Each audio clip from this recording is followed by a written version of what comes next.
When I was a kid, how many times have I already said that? But anyway, way back when I was a kid, I had a book called, it was a children's nursery kind of book. It was called It Happened on Mulberry Street. And in the book, the little narrator, you might say, he's obviously a child, he's standing out on the sidewalk and a parade starts to go by. Um, you get the sense that it's a little town and that this sort of thing doesn't happen very often.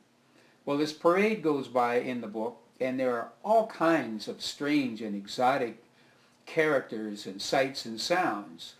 The drawings, and I made this an escape. In other words, I went out to my back door and looked out into my backyard, away from all that hectic life that I was talking about, let's say, in Commotion. The idea that I just got back from Illinois, meaning Chicago, and I'm going to sit down, oh boy, and I'm going to rest a while. I'm going to chill.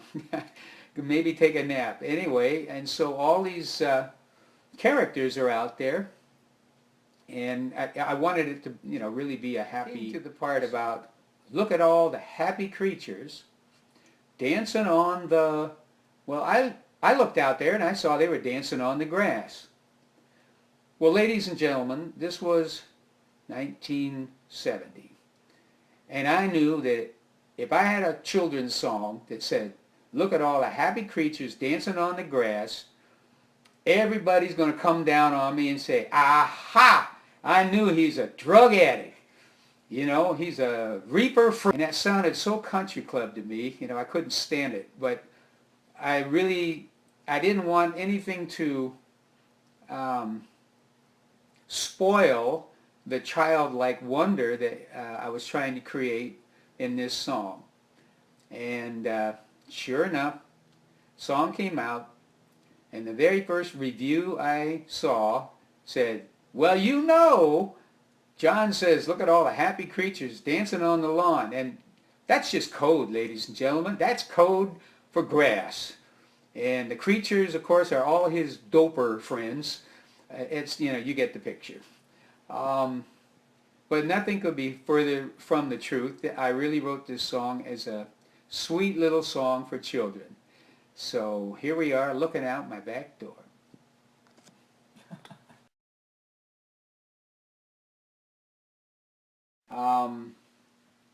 Remember, this is 1970 when the song's recorded.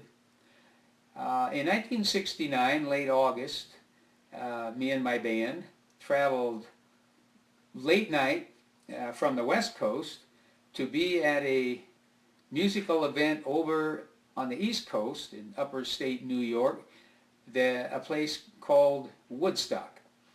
I won't go into all the Woodstock Nation stories. I will say that I was terribly afraid the whole time that I was there, that what I was afraid of was that someone would metaphorically yell fire in a theater and all these 500,000 people would start running in some direction and that there would be something standing there in the rain listening to people that we loved. And then when you get to the next line, the crowd had rushed together trying to keep warm.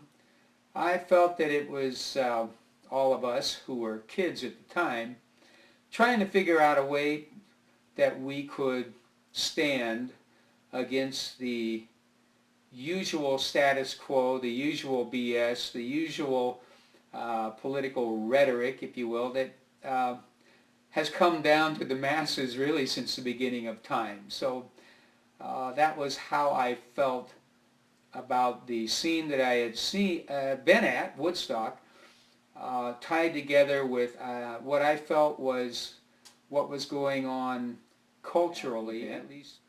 I thought about what I had just seen. I mean, it was very picturesque. There were a lot of visuals from that weekend. And so eventually I put it to music, and that's really what the song Who'll Stop the Rain is about.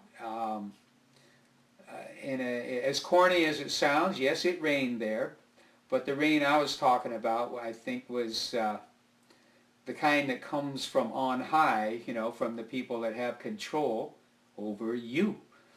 Um, but some of the imagery, let's say, I've heard the singers playing how we cheered for more. Um, I pictured, you might say, my generation standing there in the rain, listening